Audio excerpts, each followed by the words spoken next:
I want to follow up on something from the discussion, because in the break time, a couple of people came to talk to me. And, the question arose about giving people a second chance and accepting apologies and so on and so forth when people have harmed us. And so accepting genuine apologies is very important when people sincerely regret something. Yeah, we should definitely accept their apology. It does not necessarily mean we have to trust them in the same way as we trusted them before. We may want to be a little bit more cautious and to really see, is their behavior changing and so on and so forth. So accepting apologies doesn't mean that you just forget about what happened. The same kind of thing with, things that have happened in the world, like we may say, for example, the Holocaust or the what happened during the Cultural Revolution in China. Maybe some of the people involved in those things apologize. We should accept the apology. We should forgive the people involved. But that doesn't mean that forgiving does not mean what they did was okay. Okay, that's very important to understand. Forgiving does not mean what the other person did was okay. And forgiving does not mean we forget about it. Because especially in the case of different kinds of genocide and different harmful actions, we need to remember these kinds of things as a world community so that we don't repeat them. Okay, so forgiving means that we are not holding anger, we are not holding a grudge. Okay?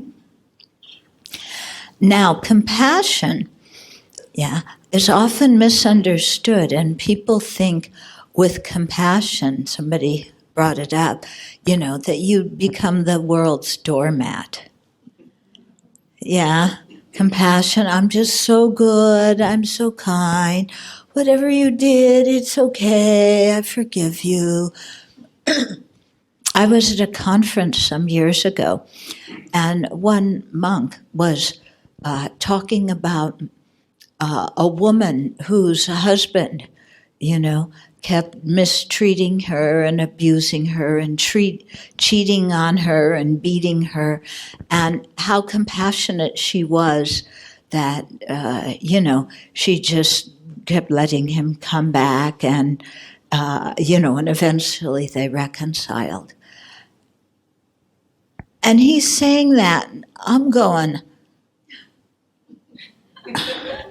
wait, you don't understand what it's like for a woman to be beaten and for a woman, to have her trust abrogated like that. Her, forgiving him compassionately, I don't think was compassion. I think it was stupidity. Yeah, when somebody is acting in a harmful way, you need to say that action is harmful. I am not, allowing those circumstances to come about in my life again, and this is getting cut off. I couldn't believe this monk was saying that. He clearly had no experience of, That's why I think nuns need to teach sometimes, huh? Yeah. We know a little bit about what it's like on the receiving side of things. Yeah. And so, when there's harm, you have every right, and you need to say that is harmful. I am not staying involved in that relationship, and I'm not going along with those kind of conditions that allow that to happen. Okay?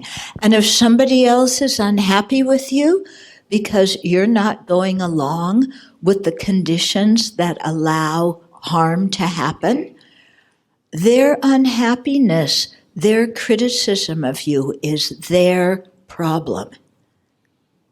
Yeah? If you are acting with wisdom and you are acting to prevent harm, even the whole world tells you you're stupid and blah, blah, blah, that doesn't make any difference. You have to do what is correct. Yeah. And so people may not like it. That is their problem. Okay?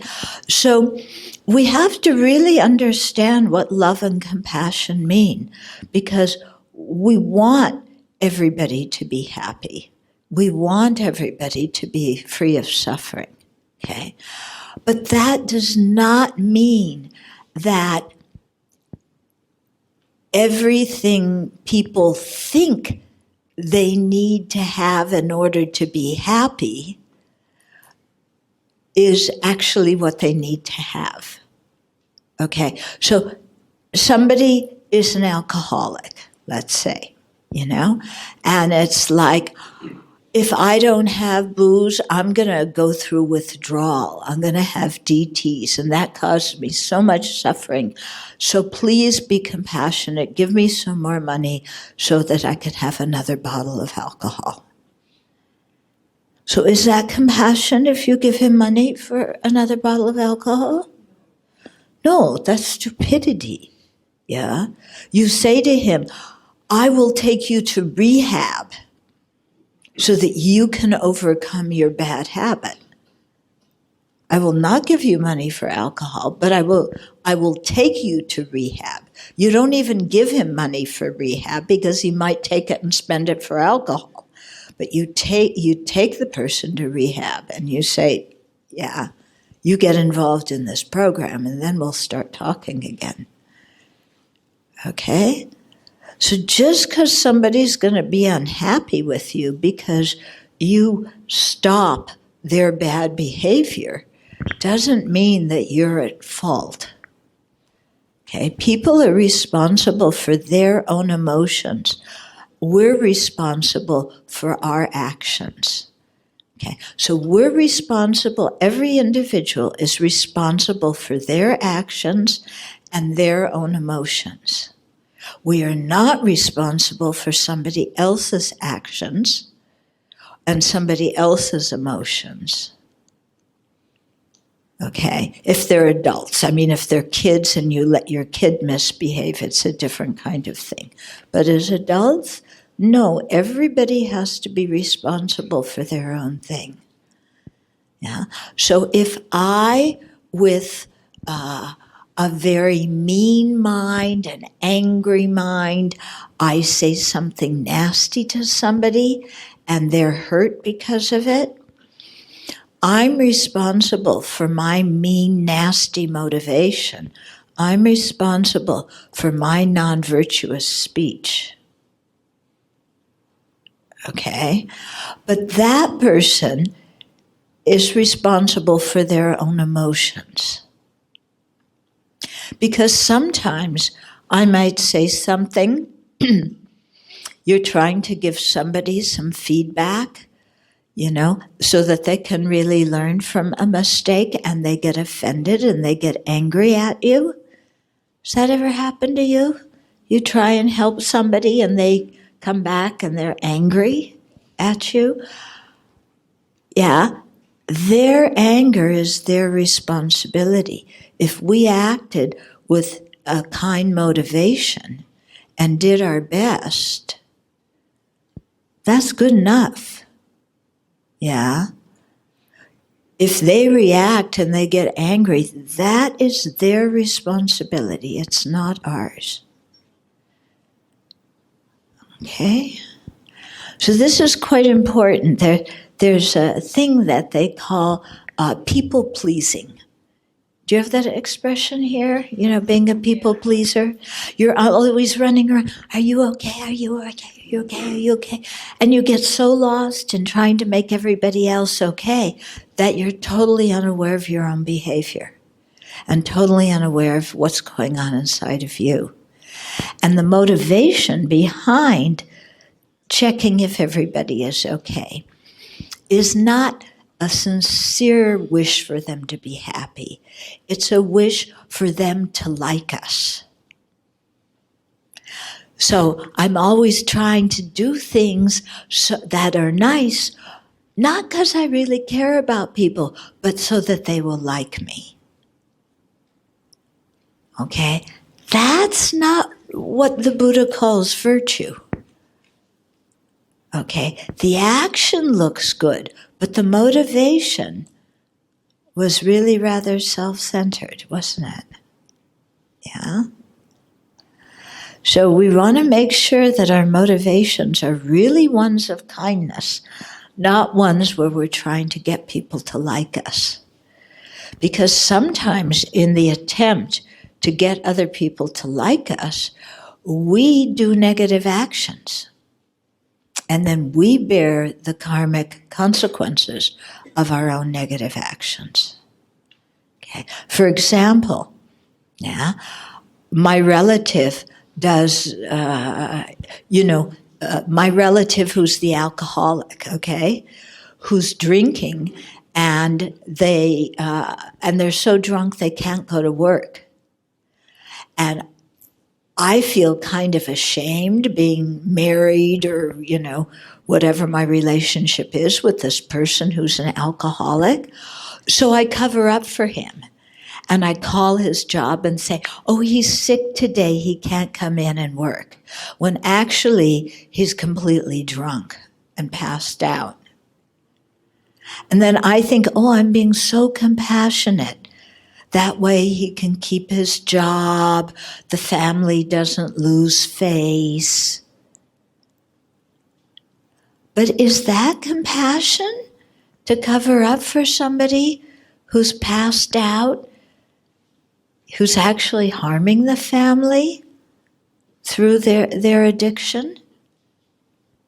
Yeah, it's a difficult situation, but covering up for that person really is not in their best interest or in our own. Okay, so one young man told me that, he was probably older, maybe in his 20s or 30s when he said this to me, but what he told me when he was a teenager, he was always getting in trouble, and so he would get arrested by the police. They would have a juvenile court thing. His mother would come in and say, pay whatever fee, like if he had stole something or vandalized it, she would pay the fee, she would take him home, out of compassion, and, and then he'd go back to school, and then a few weeks later he would do the same thing again, and they had a juvenile court, and the mother would go again and rescue her son and bring him home. And he told me that one time, after this had happened several times, they were in court, and his mother said to the judge, "Judge, I can't handle my son anymore. He's out of control. You keep him." And the boy was like, and that's what made him start looking at his own behavior. Because as long as his mother kept rescuing him, he didn't have to be responsible for his behavior. But when they took him back to the juvenile detention center, and he was there because of his own behavior, and mom wasn't rescuing him, then he had to stop and think, why am I here? What did I do? What am I going to do about this situation? And that's what started making him grow up. I can imagine it must have been a horrible situation for the mother, because as a mother, you don't want to leave your child in juvenile hall. But actually, it was the compassionate thing to do, because that's what made him start to change. Okay, so we have to remember that compassion sometimes can mean being very clear and very straightforward with somebody, and they may not initially like what we say. But if we're doing it with a kind motivation,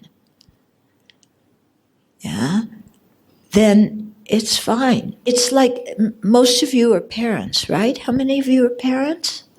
Have kids? Yeah? Okay. If you, every time your child cried and wanted something, if you gave them what they wanted, is that being a good parent? No. It's not, is it? Why not? Yeah. Then your kid grows up and thinks, the world should do everything I want. Mom and Dad gave me everything. Everybody else should do things my way.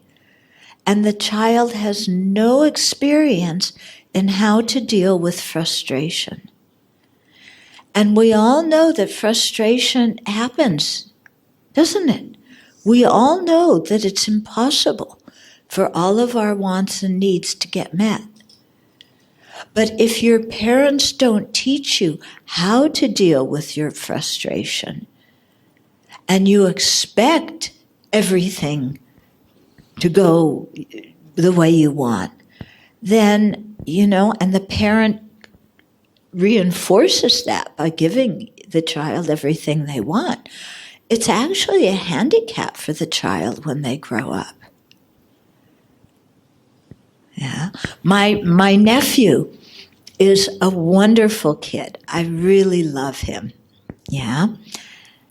He plays football, so he knows how to get the, balls where he wants them to go.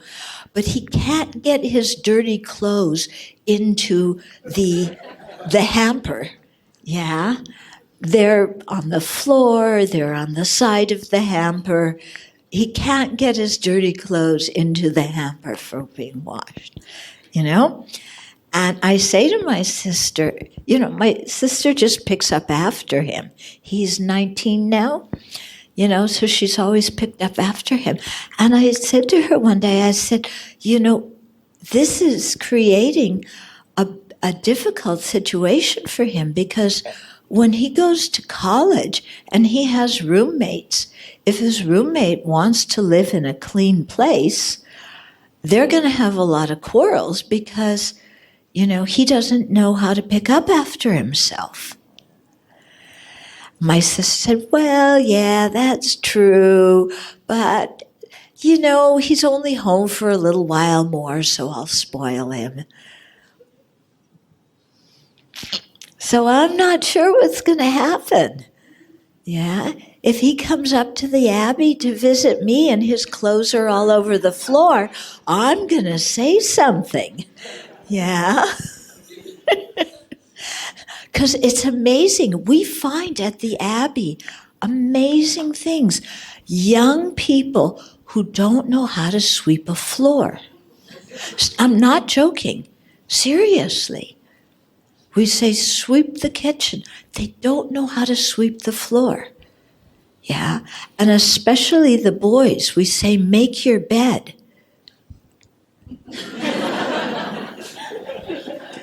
What's that? It's amazing. And this is because the parents have really spoiled them. Then they wind up coming to us. And just recently, we had one of the nuns had to teach 2 young men in their 20s how to clean the bathroom, because they didn't know how to clean the bathroom, and they would complain about having a dirty bathroom. But they wouldn't clean it, and they didn't know how to clean it, because they complained the bathroom's so dirty. We said, clean it. They had no clue how to clean the bathroom. So one of the nuns, you remember this, one of the nuns had to take them, and here's the toilet cleaner, and here's the brush, and this is what you do, and here's the shower, this is the stuff you spray, this is how you scrub it, And then she had to supervise him afterwards for a while. Yeah. So parents who just let their kid, who spoil their kids, really do a great disservice to them. Yeah. As a parent, you know, compassion means sometimes you have to say no, and then you don't just say to the kid, I said no and you're unhappy, so tough, be quiet, go cry somewhere else. You teach them how to handle their frustration. You say, do you feel frustrated? Yes, you did this and this. Okay, you feel frustrated. What do you need? I need you to buy me a new sports car. No, that's not actually what you need. Yeah. What do you need inside when you feel frustrated? I need understanding. Okay, I understand that you feel frustrated. I know feeling frustrated isn't a very pleasant feeling, but I also know that it's a skill that you're going to have to develop in your life is learning how to deal with not getting everything that you want. Well, but I want everything. Well, yes, and so do I. And we all have to learn that that's not what's going to happen. Okay, so you teach your child how to deal with frustration. Okay, you say, yeah, you didn't get what you wanted. Are you going to survive it? No, I'm going to die. You're going to die if you don't get a new sports car? Yes. Check up. Are you really going to die? Come on. Yeah. I've never heard death by getting sports car. That's not one of the things they put on coroner reports. Okay. Yeah. So you have to discuss and teach the child. Okay. You were saying about accepting. Accepting should be accepting a person back on love and not accepting the person back because you pity the person. Right. I think that's very good. There's a big difference between compassion and pity. Yeah. Pity is, oh, you poor boy. Oh, you can't manage your own life.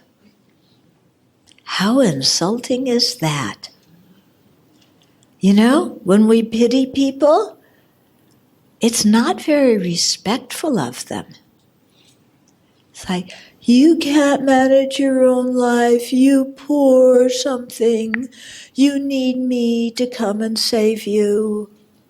I am so great, I will save you. And remember that you owe me something now. Okay, that's not compassion. Yeah, going along with self-pity trips is not compassion. Yeah, sometimes we have to say, yes, you're unhappy. And what ideas do you have for remedying your unhappiness? Mm-hmm. Compassion can be difficult. Yeah? Compassion can be very difficult because it doesn't mean we always just go along with things. Yeah. And as pity especially is very condescending. Shantideva, a great 8th century Indian sage, talks about how to help others, sentient beings. And he says we help them without pitying them. We help them with compassion, but without pity. Okay?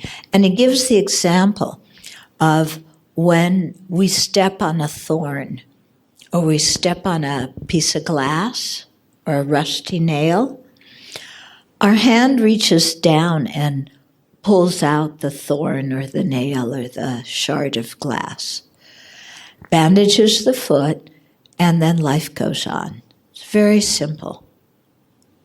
Yeah? And Shantideva says that is how we show compassion to others. Okay. With pity, the hand goes, foot, look at you. You stepped on a rusty nail. Again, how many times have I told you to look out where you're going? And again, stupid foot, you've stepped on a nail and got yourself hurt. But I, the great and glorious hand, I'm going to come and rescue you from your pain. So the hand pulls the thorn out or the nail. It bandages it up. It kisses it and says, I'm going to make it all better again. Yeah, that's pity. Okay? Because the hand is holding itself supreme. I am the great and glorious hand, and you are the stupid foot. Okay? That's not compassion. Compassion is equal. Yeah?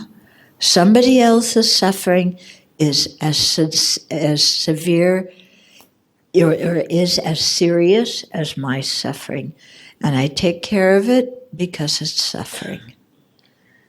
And I don't claim any kind of special status for myself because I do that. Yeah. And I don't look down on somebody else for getting themselves in a jam because I've gotten myself in plenty of jams in my life. Have you gotten yourself in jams sometimes? Have you done stupid things? Some of you were nodding and some of you were... Yeah, I've done incredibly stupid things in my life. Yeah, so I know what it's like to do a stupid thing, but I'm certainly not going to encourage somebody else to do something stupid like I did. So because we're in Asia, right, we are very socialistic by culture and value. What that means is that to a lot of extent, we are quite people pleasers. We don't live just for ourselves. We're not very individualistic. Say that again. So because we're socialistic by culture and tradition in Asia, so what that means is that we live just not for ourselves. We make decisions on a very socialistic manner, right? We live for our parents, our friends, and our community, and we don't make a decision solely because of what I want. Yeah. So let's say, for example, you decide, like in Malaysia, we're multicultural, but it's like almost taboo to marry another race, especially the Malays, because it comes so much liabilities to marry a Muslim. So let's say if you believe that this guy is the one for you, but your parents are absolutely against you, have you done an injustice to your parents? But your intentions are good, you love this man and you just want to be with him, but it caused so much social disaster at home. Your father's against you, he's going to disown you, you cause almost bickering and complaint and argument every time you come back home, that even your siblings think that you're such a selfish human being for making such a decision for your life.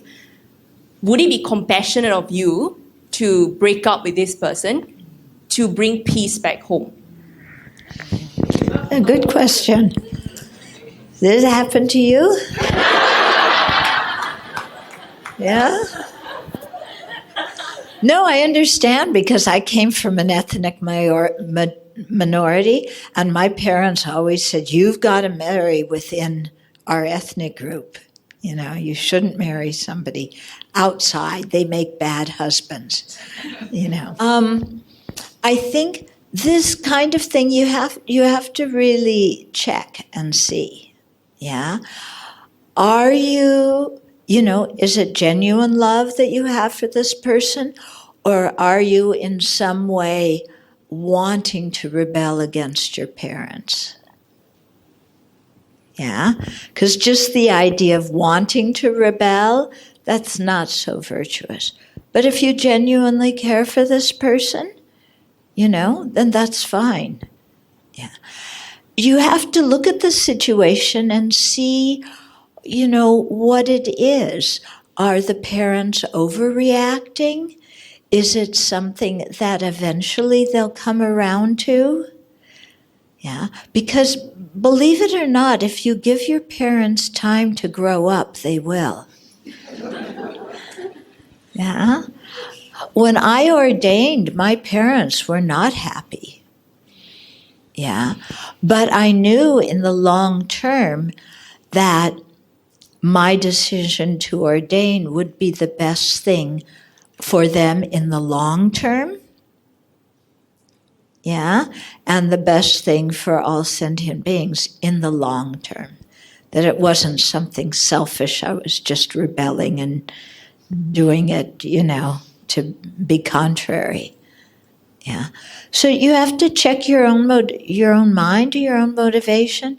You also have to check and, see how bad is the disharmony at home? Is it something people will slowly get used to? Yeah. And you also have to check, if you're an adult and this is, you're an adult and you should be able to make your own decisions. Yeah. And so, to decide, are you going to make your own decision or do you feel that it's better to do what the family wants? So it'll be a personal decision. But doing something out of guilt is not going to be healthy. If you if you really care about this person, or or you want to ordain or whatever, and your parents are unhappy, and then you feel guilty. Oh, they're so unhappy. It's my fault. What a bad person I am. I'm so unappreciative. I'm really bad. And then you do what they want, but you have a sense of resentment because of it. In the end, that's not going to bring about a healthy relationship with your parents because you're going to be acting from resentment.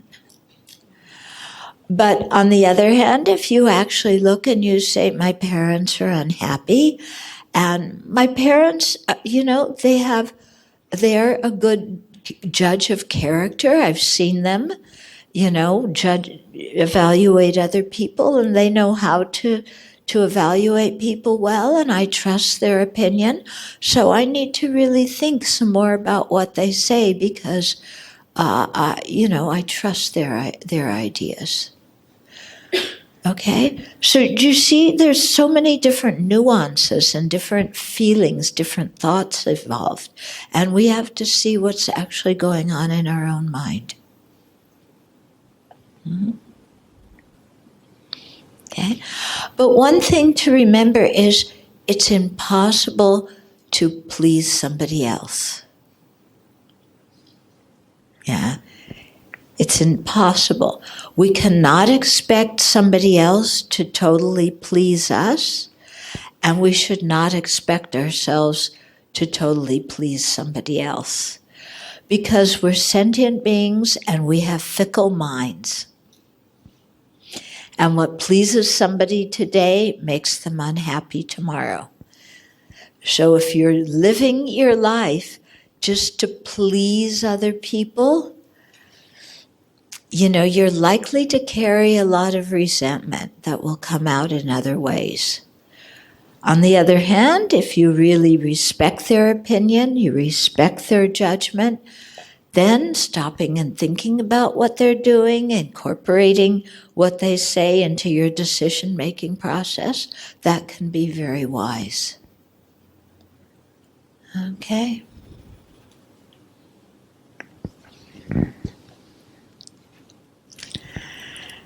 Okay. So, His Holiness continues here. He says, we know that Shakyamuni Buddha lived and taught in ancient India, and that many Buddhist sages, such as Nagarjuna, Asanga, and Shantideva, gained extraordinary qualities by following in the Buddha's footsteps. Their pure ethical conduct, meditative experience, wisdom, and great humility are evident in their life stories and the treatises they authored. These and many other Buddhist sages did not become renowned by becoming war heroes or financial tycoons. Rather, they observed a life of restraint and humility and benefited others.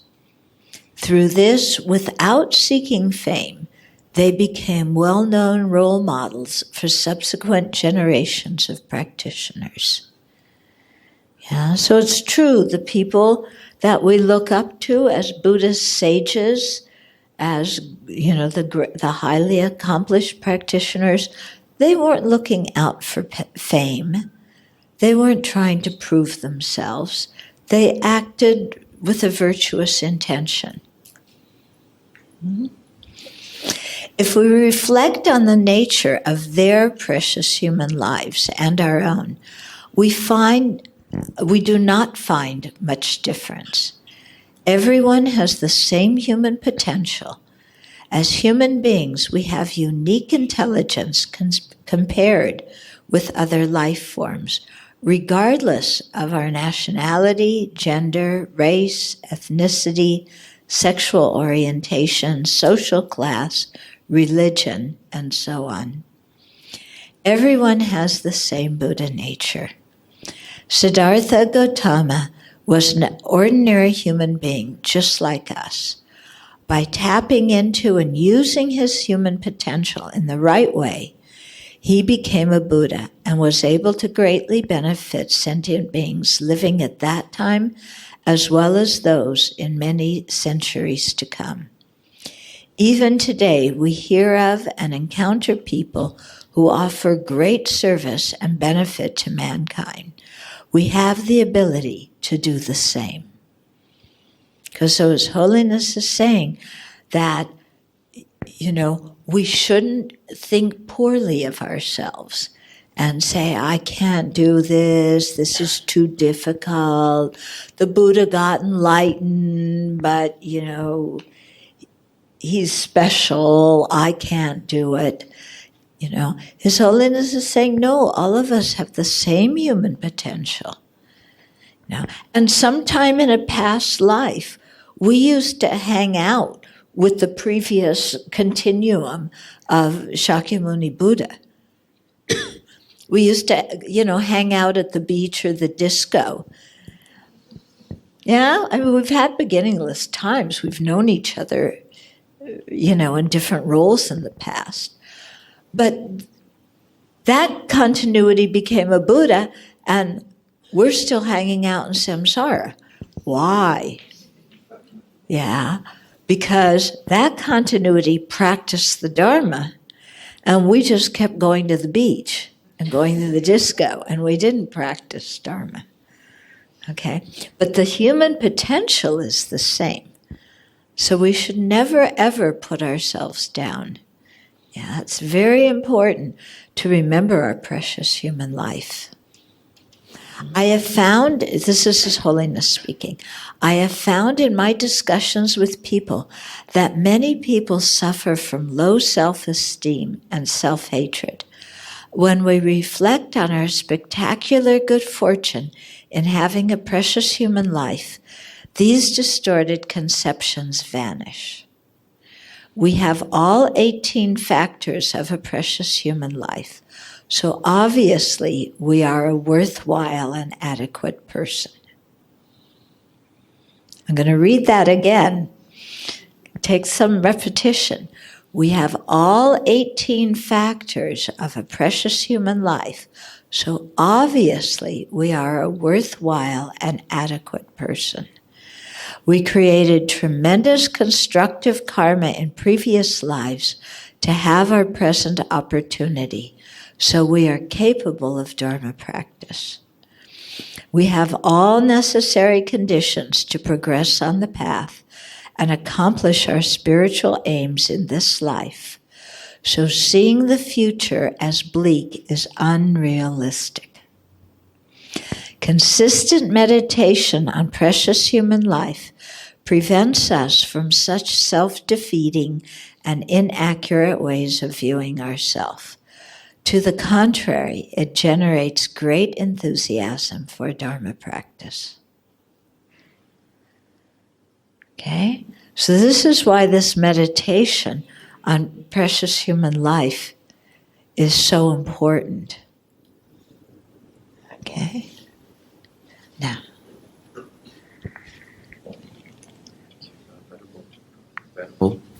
Yeah, just to link what you have started off by saying the compassion, remembering the genocide, but not to, first of all, is to acknowledge that, the genocide, but it doesn't mean that it's right. And the compassion towards someone and the precious human life. Now, the issue bothering me is about a macro picture. Let's say in the case of the Myanmar right now, there is this active drive to chase the undocumented group of people called Rohingya out of that state. And His Holiness has also called for the leadership of Myanmar to do something about it, because it actually would also mean equivalent to genocide in some ways, right? Yeah. I just wonder, I feel quite hopeless from outside what could be done in this context, because we are not in certain leadership position or political position or whatever it is, right? So how do we view a macro situation like this, which is actually not ideal, and in a context of compassion and recognizing the precious human life that are being kind of wasted? Okay, so you're asking what can we do with in terms of the Rohingya crisis? Yeah, what can we do as Buddhists? I think one thing is it's important that we speak out and say what the Burmese government is doing is wrong. Okay, that that what the monks, because there's some monks who are speaking in very prejudiced ways against the Muslims, making false accusations, stirring up fear and hatred. We must say that what those monks are saying is not the Buddha's teaching. Okay? And we need to say this fearlessly. Yeah? Because the Buddha never talked about there being justice in prejudice and in violence and in cruelty. He always talked about peace. So if some people, even though they call themselves Buddhist, if they're not acting in accordance with the Buddha's words, we need to say so. Yeah. And it's difficult to know, as people who live outside Burma, what exactly to do. Our community wrote a letter to the Burmese embassy in Washington, D.C., outlining our reasons for why we disagree with what they're doing, and everybody in our community signed it.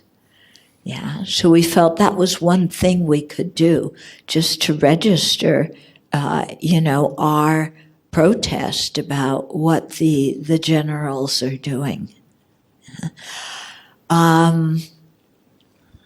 We've also talked about that a lot. We have a lot of videos on the internet, because every day we give a short Dharma talk called Bodhisattva Breakfast Corner, BBC, and we put it on the web, and many people have written to us about with a question like yours. And so because of that, then more people have written to us, And one man who works in the field of reconciliation, he wrote to us and he said, do you know anybody in Burma you know, who is open to reconciliation, who we can contact and get some discussions started. So we had heard from somebody in Burma, about what the situation was. We tried to put them in touch as best as we could. I'm not sure what actually happened. Okay. Yeah, but I think definitely writing to the Burmese embassy, in Malaysia, and saying we, as Buddhists, we disagree with what you're doing. So what happened to the monk? Because the so-called monk is Viratu, right? The so-called what? So the so-called monk, Yeah. is known as Viratu.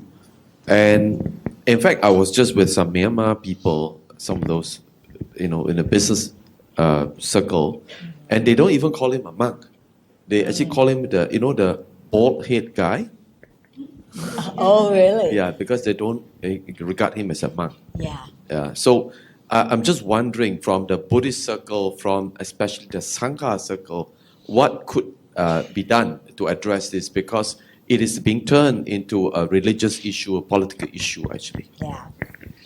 Yeah, and what's especially bad about this is that the Islamic extremists will really turn it into a religious issue and exploit it, and that will make the situation much worse. I mean, it seems to me all we can do as a Buddhist community is just really say, what this person, what these monks who talk like that are doing is not the Buddhist teachings. We disagree. They need to go back and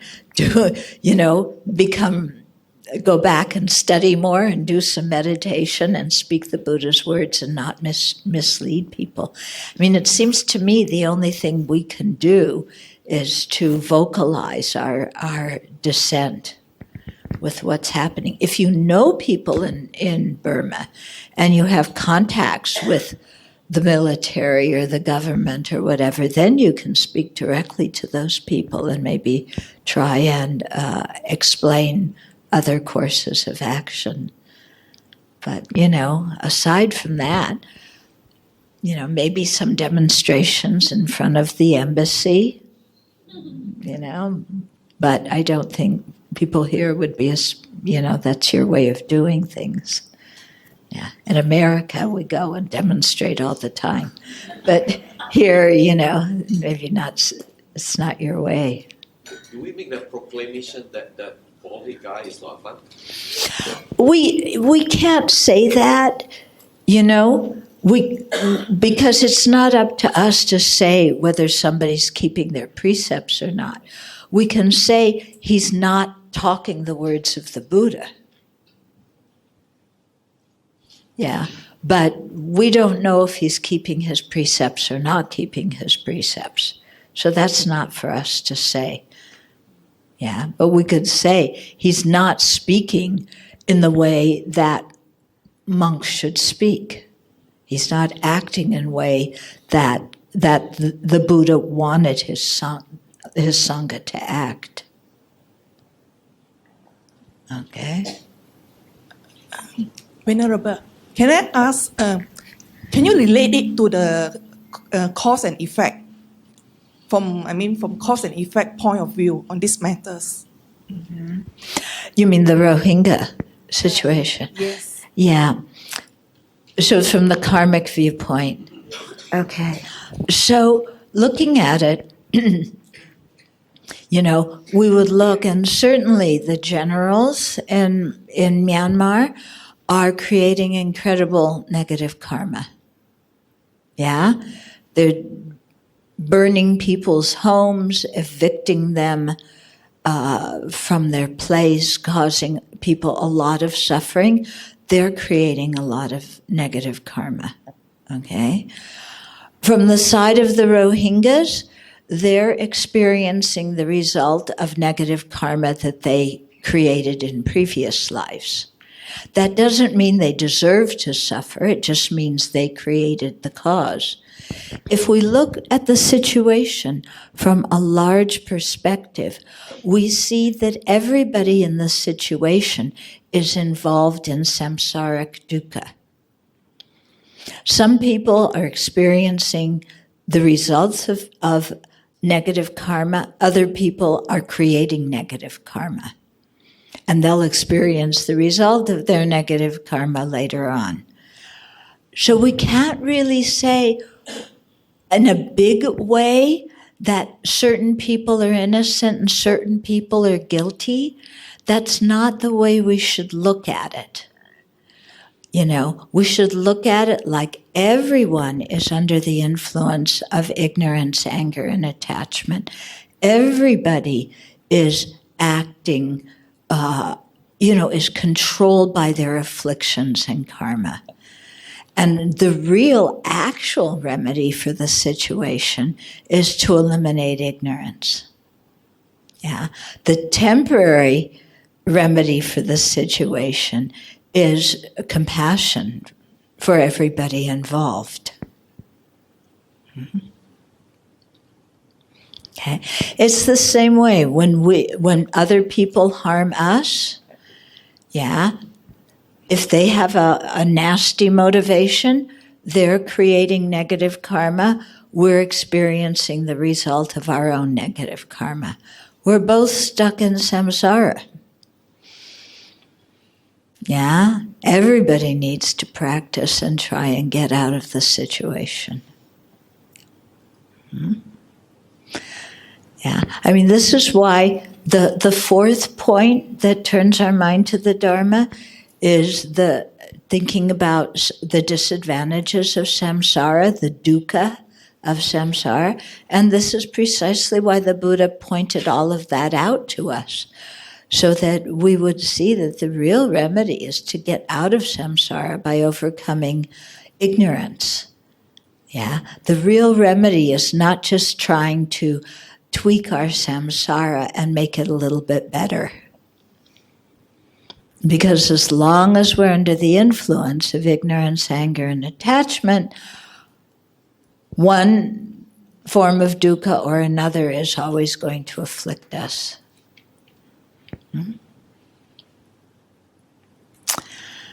Okay, now what I want to do is switch to another book.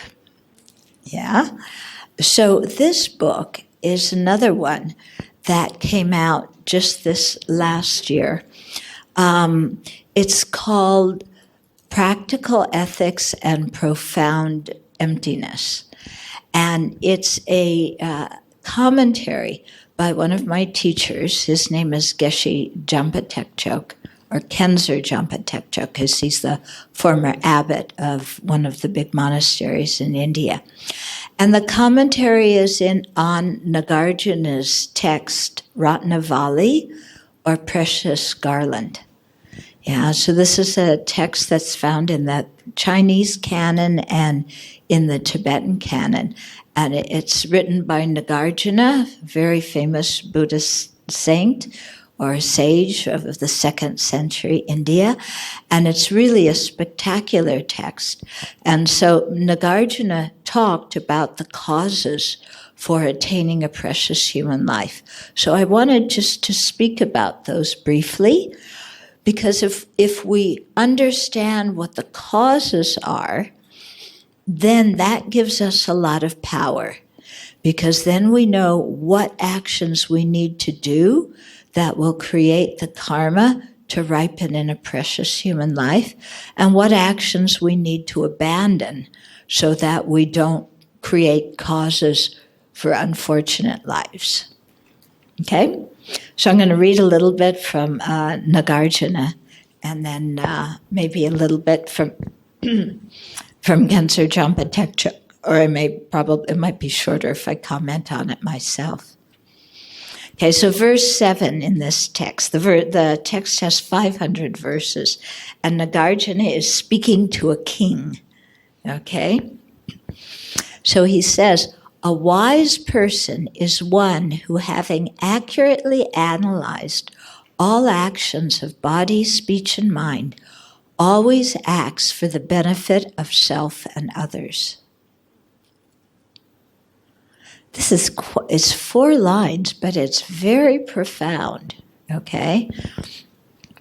So you want to know what wisdom is, who a wise person is? It's somebody who has accurately analyzed. Okay, so they've thought about it, they've discerned, and looked at their own actions, physical, verbal, and mental actions. And they've been able to see what actions are done with a kind motivation, what are done with a vindictive motivation. What actions bring happiness in the long term to sentient beings, or what actions bring suffering in the long term to sentient beings. And the conclusion from all this analysis is of how to act. Such a person always acts for the benefit of self and others. Okay? So we act in ways that don't just benefit ourselves, but also benefit others. And we don't just act in ways that benefit others, those ways have to benefit ourselves. Okay? Now, benefit doesn't mean make more money, or be more popular, or have more worldly power. That's not the definition of benefit. Benefit is in terms of what are virtuous actions that will lead to the kinds of results in the future that we want. Okay? So if we act with a kind heart, with wisdom, and do actions that benefit other sentient beings, we automatically benefit ourselves because our motivation is good, our action is clean, clear, the other person's benefited, okay? On the other hand, if an action benefits me, like I make a lot of money from it, but it harms somebody else because they got cheated out of their money, that's not going to be an action that is wise. Okay? Just working for our own interest alone and harming others is not wise. Okay? On the other hand, if an action harms both me and other people, definitely it should be abandoned. If an action harms somebody else, and it doesn't really benefit me, but it also doesn't harm me, then it's good to do. Okay? So we have to understand about karma so we can make good decisions in our life. Yeah? And not just make decisions based on emotion, based on impulsiveness. Okay. So then Nagarjuna continues here. Okay? And he says, he's talking about the actions that create the cause of happiness and those that create the cause of suffering, or for a higher rebirth and a lower rebirth.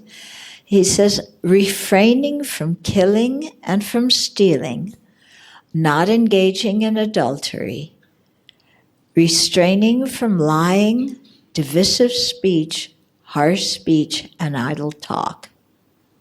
Okay. Abandoning covetousness, malice, and nihilistic views. These are the 10 bright paths of actions. The 10 gloomy ones are the opposite. So that's what I mentioned in the previous session about the 10 non-virtuous actions, and then their opposite is restraining from doing them, or even doing the opposite. So instead of killing, we keep the precept to not kill. Or better yet, we save lives. Yeah. Regarding stealing, abandoning stealing is, and keeping that precept is a virtuous action. And then also, so is protecting other people's belongings. Okay? So he talks about those 10 that we should abandon, 10 that we should practice. Then, okay, so that was verse 8 and 9 in the text. Verse 10, he says, in brief, Dharma consists of not taking intoxicants, maintaining a proper livelihood, abandoning harm, being respectfully generous, honoring the worthy, and cultivating love. So in addition to those 10 to abandon, by practicing restraining from them and also practicing the opposite, Nagarjuna talks about 6 more actions that we want to either restrain from doing or do that will create the cause for good human rebirth. Okay, so first one, not taking intoxicants. I think some of you want me to skip that one and talk about the next one. Yeah. And why does the Buddha talk about not taking intoxicants? It's because when we take intoxicants, we lose our good judgment, and we say and we do really stupid things. Okay, so I told you that I work a lot with people who are incarcerated because of crimes. I would say 99% of them were intoxicated at the time they committed their crime that got them imprisoned. Okay, intoxication is not an excuse. That doesn't excuse somebody from committing a crime. But intoxication can be something that encourages people to act in ways that they normally would not act. Okay? So, many of us have been intoxicated at one time or another. You ever been intoxicated? Yeah, I've been intoxicated. Yeah, I wasn't born a nun. Yeah, I was a layperson at one time. I know what goes on in the world. Yeah, and I also know from my own experience of getting intoxicated that I say and do stupid things. Yeah, that I wish I hadn't said and done. Okay, so this is why the Buddha, said abandon intoxicants, because that's the way we act. Now, some people say, well, I don't really get intoxicated, I just have one drink. Well, that's how you get intoxicated. You take one drink. And then you take one drink.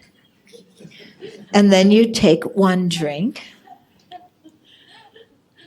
And before you know it, there's a series of one drinks, and you're out to lunch.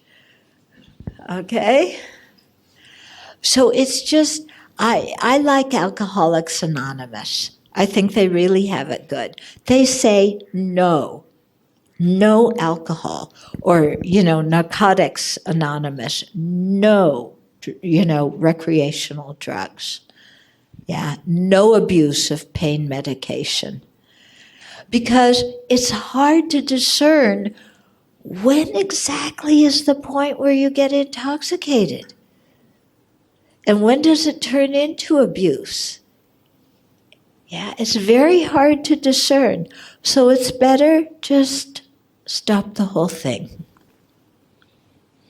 Some of you are looking at me like, yeah. Okay. I don't know if it's a problem here, but in my country, there's an opioid epidemic of people who are overdosing on different opioid drugs and dying in incredible, really it's a huge health problem now. Many of these people got hooked on opioids, heroin, fentanyl, because they started out taking pain medication and they got addicted to pain medication. Because the pharmacies, the pharmaceutical companies said, oh, these medications aren't really so addictive if they're taken in moderation.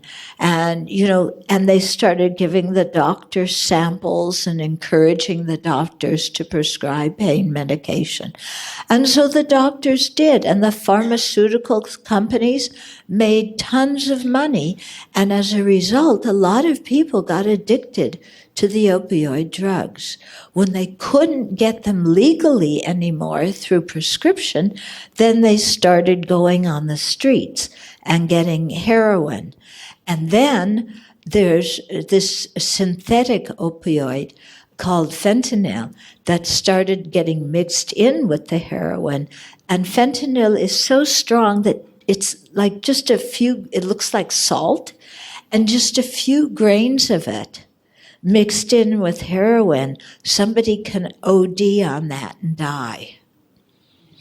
And so they're finding, young people, old people sitting on the streets, overdosing from these drugs. It's a huge problem in the States now. Okay? So, we shouldn't think just alcohol. Yeah, abusing pain medication can be very, very serious. Okay, I'm going to go through the others. I'll try and go through them quickly. Okay, that's intoxicants. Maintaining a proper livelihood. That means earning our living honestly. Yeah, telling the truth, not cheating people. Okay. Now, when I go to Singapore, many people say, but you have to lie in order to do business. Yeah, and my boss wants me to lie. And, I had a friend who was an executive in Hong Kong for Levi Strauss Company. And I asked her about this. And I said, does lying really make your business better? And she said no. Because if you lie, you may get a better deal now, but people are not going to come back to you to do business because they'll realize that you cheated them. If you tell them the truth, you may make less money immediately, but those people will come back and do business with you. They will recommend you to friends, and so in the long term, it pays off. Okay? So maintaining a proper livelihood, and not doing business in like weapons, poisons, things like that harm people, and not knowingly polluting the world. If you're involved in, a factory and you know that what you're doing is polluting and you're not taking care of it, that I would consider that wrong livelihood. Yeah. Okay, and then the third one, abandoning harm. So not harming other living beings, including all those bugs in your house. Okay? Including your children who are a pain in the neck. Who you love so dearly. Okay? Then the fourth one, being respectfully generous. Yeah? So being generous, helping other people, sharing what you have, giving not only to Buddhist organizations and monasteries and sanghas and dharma centers, but also giving to the poor, to the needy, to refugees, and so on. Okay, so being generous. And being respectfully generous. So when we give something, it's not just take that. You know, or, oh, you poor slob, you're so poor, I'm going to give you some money here. No, we give with respect for other people. Then the fifth is honoring the worthy. So people who were wise, people who we admire because of their wisdom, because of their compassion, who have the correct view, who encourage realistic and beneficial actions, honoring those people. Honoring people, it doesn't mean that you go around bowing to everybody, okay? But the way you speak, the way you act, you show respect to people who you admire, who are worthy of respect. And that has the effect of opening your own mind to generate the qualities that the other people have. And then the sixth one is cultivating love. So, of course, if we cultivate love, love is wanting others or somebody, could be ourselves too, to have happiness and the causes of happiness. So cultivating love, if we really spend some time on it, then it becomes very difficult to hold grudges against other people. And then our mind, the spontaneous way that we act with others is with a kind heart. So whenever we meet somebody, we come to them with a kind heart, without suspicion, without malice, without mistrust, but with a kind heart. Okay? So those are the 16 things that Nagarjuna talks about as 16, certain ones to abandon, certain ones to practice, to create the causes for a precious human life, which we all want to do. Okay? Now, when we create these causes, we don't just dedicate the merit for a precious human life. We dedicate the merit for the enlightenment of all living beings. And because we've dedicated for a very broad purpose and scope, then included within that comes having a good rebirth.